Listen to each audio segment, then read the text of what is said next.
Hi, this is Noel, and I wanted to share my own encounter with the risen Christ. If he is risen, then he is with us, and we can still encounter him through his Spirit.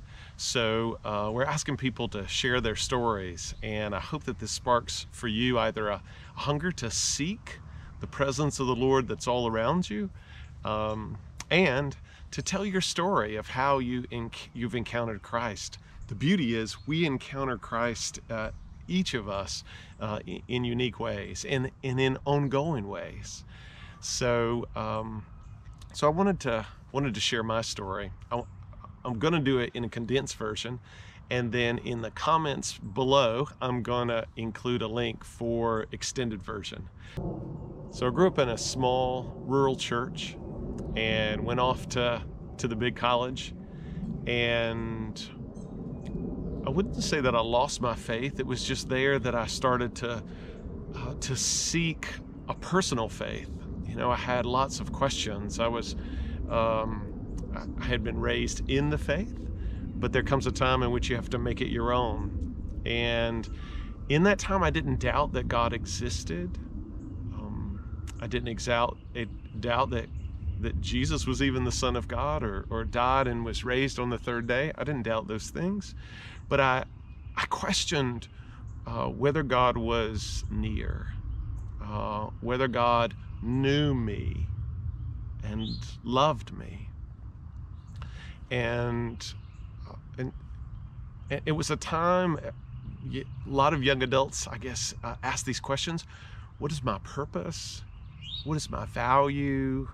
Who am I? Why am I here? And I was asking those questions, and I happened to be traveling in Rome and spent a day challenging God. If you are near, if you know me, show me before the sun sets. And to make a long story short, I ended up in one of the ancient chapels, quote, accidentally, and late into the day, really as the sun was setting. And in this chapel were the relics from the cross of Christ, some shards of the cross, some of the thorns and the crown of thorns that the soldiers placed on his head, part of the sign that was hung above him that read, Jesus of Nazareth, King of the Jews. I think there was a nail there, and even the index finger of St. Thomas. But in frustration, I said to the Lord, Lord, this isn't what I need. I mean, I don't doubt that Christ died. I don't know if you know me, if you care for me, if Christ died for me. And I turned kind of in a huff, to be honest. And I started to walk out of that chapel, and as I did, an invisible hand caught me mid-stride and stopped me cold. And then the risen Christ appeared on my right, radiant. And then he spoke. And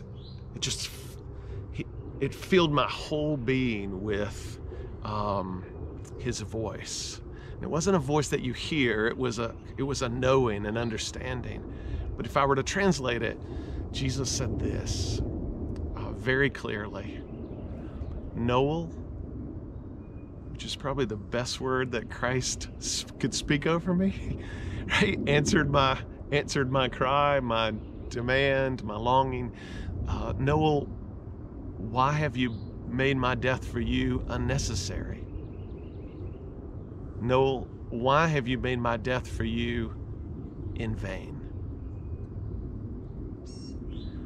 And in that instant, I was also given an understanding that my life would be no different if Christ had never come and if Christ had never died upon the cross. I wasn't doing bad things, you know. I didn't see this thing. I was doing what my parents wanted me to do. I was doing well in school. I was doing well.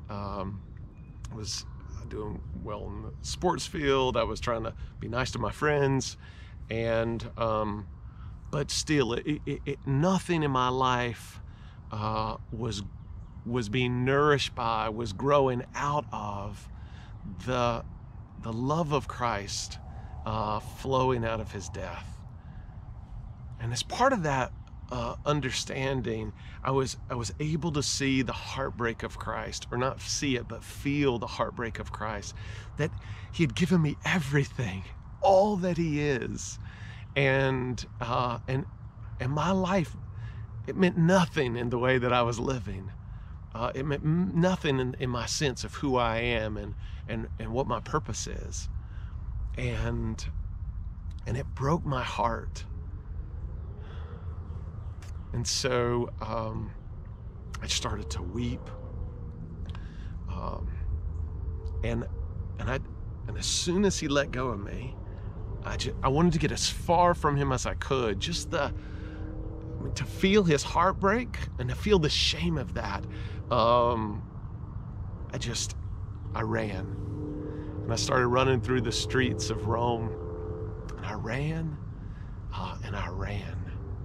And I ran. I didn't know where I was running. I didn't know where I was anymore. I just ran.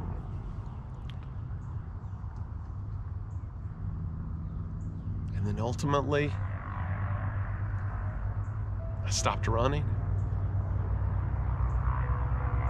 I turned around.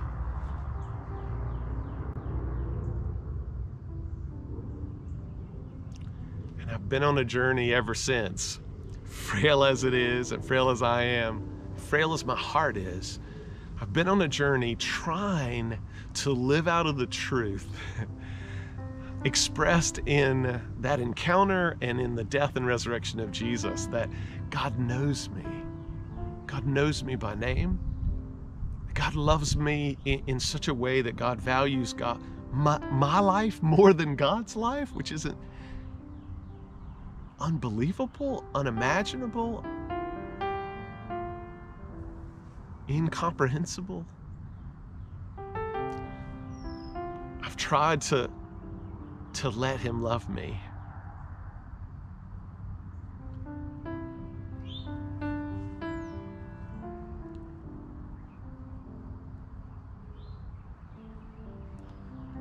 And to rest in and to live out of that truth, that he is a part of my life. Desperately, he desires to be a part of my life and in your life. I mean, if he knows me, he definitely knows you. So I encourage you to seek the Lord. He is not far from you. And to find your life resting and flowing out of his love for you, that he values you more than he values himself. That's what his death says, and maybe also what his resurrection means. So don't just take my word for it, right? Go and seek. And as you find the risen Christ, in whatever ways, just keep your heart and eyes and ears and mind open. But in whatever ways that you encounter Christ, tell your story. We're using the hashtag Audacious Thomas. And so be audacious, like St. Thomas.